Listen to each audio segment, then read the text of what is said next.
Round 4 in IMSA's main championship is about to begin, as the cars prepare to take to WeatherTech Raceway Laguna Seca to compete on iconic corners like the corkscrew. So here are 5 important facts that you need to know ahead of the 2025 TireRack.com Monterey Sports Car Championship.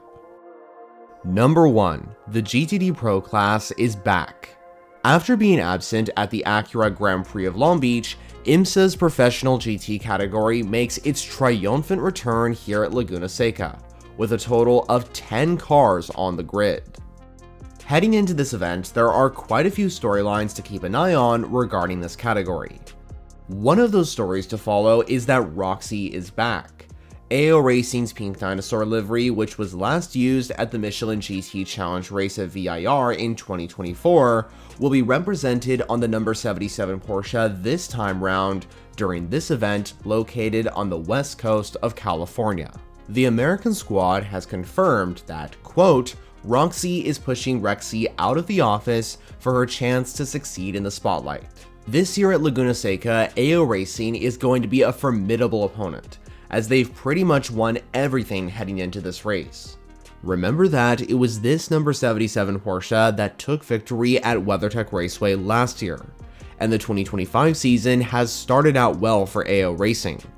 In GTD Pro, the number 77 Porsche took victory at the 12 Hours of Sebring last time the professional category was in IMSA, and more recently, Rexy took victory in his one-off GTD participation at the Acura Grand Prix of Long Beach, when Lawrence Vanthoor and Johnny Edgar steered the number 177 Porsche to victory lane.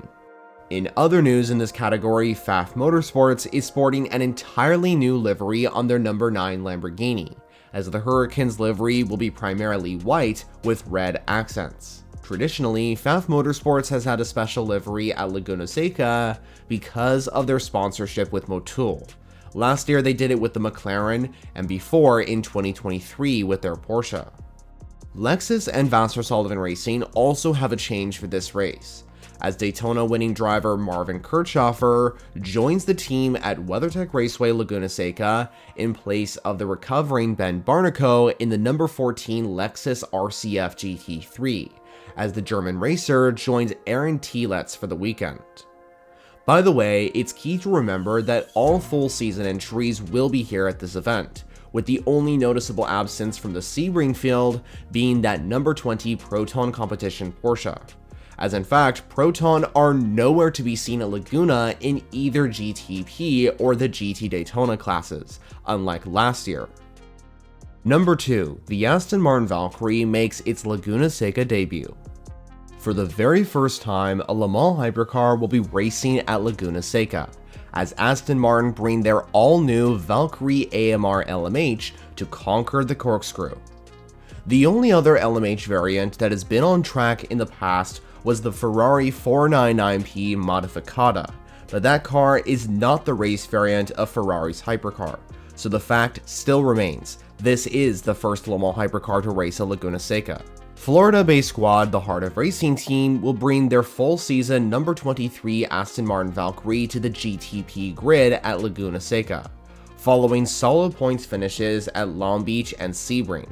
Driving the car at WeatherTech Raceway for the nearly 3-hour sports car race will be Ross Gunn from Britain and Roman DeAngelis from Canada. And by the way, both racers will be competing in the Valkyries next month at the iconic 24 Hours of Le Mans. It's also key to remember that the last time Aston Martin was present in the prototype field at Laguna Seca, they won this race overall.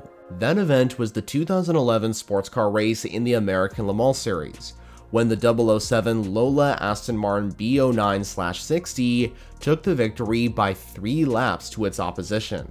But just to be clear, I don't expect that level of domination in 2025, as this is just the 3rd IMSA race for the Valkyrie.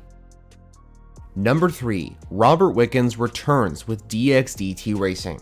Robert Wickens headlined the event last time out at the Acura Grand Prix of Long Beach when he made his debut in the WeatherTech series, following his horrific and life-changing crash at an IndyCar event in 2018. Wickens drove for DXDT Racing in the number 36 Corvette Z06 GT3R, and he teamed up with Tommy Milner, and he put on a great performance across the weekend, including setting the fastest lap out of anybody in practice too. At Laguna Seca, Robert Wickens will make his return to the WeatherTech series driving that Corvette, as he will join Alec Udell at DXDT Racing this time round, with his Long Beach teammate Tommy Milner returning to drive the factory number 4 Corvette following the return of GTD Pro. Interestingly, the Canadian racer already has IMSA experience at Laguna Seca, as he raced in the TCR class in the Michelin Pilot Challenge during the last 3 years, starting in 2022, as he was on the podium in the events in the last 2 years.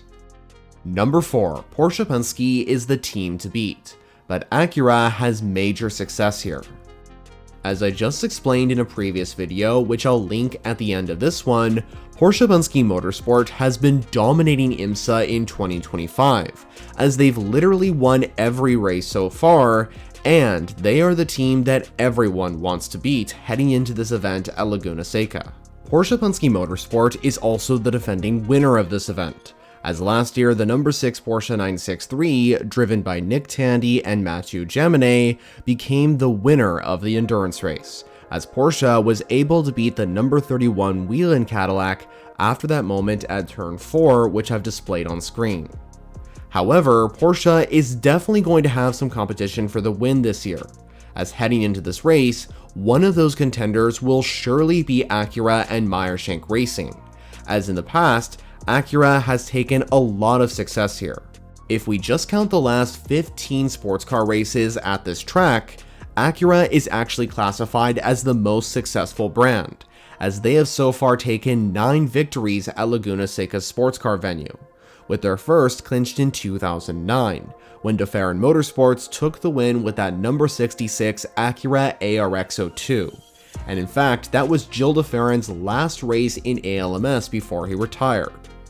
Meanwhile, their last win to date came in 2021, when Wayne Taylor Racing secured the win with their ARX-05, with Felipe Albuquerque and Ricky Taylor driving the car to victory lane.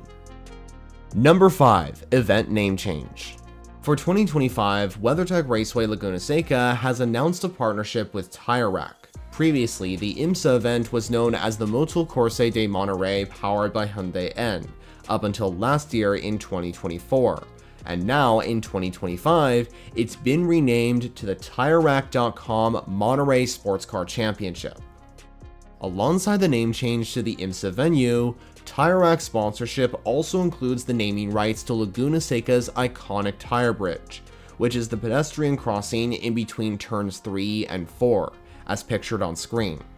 The change for 2025 also sees the return of the famous event name known as the Monterey Sports Car Championship, which was last used in the IMSA venue in 2022 during the final Laguna Seca race featuring DPI machines. So there are 5 important facts that you need to know ahead of the 2025 edition of the TireRack.com Monterey Sports Car Championship at WeatherTech Raceway Laguna Seca. What's something that you're looking forward to in this next IMSA event? Well, be sure to let me know all your thoughts in the comments below. For those interested in endurance racing, I suggest subscribing if you haven't already, because I provide consistent updates on everything WEC, IMSA, and Intercontinental GT. For more videos to watch, check out the options displayed on screen. But for now, that's it from me. Thanks for watching.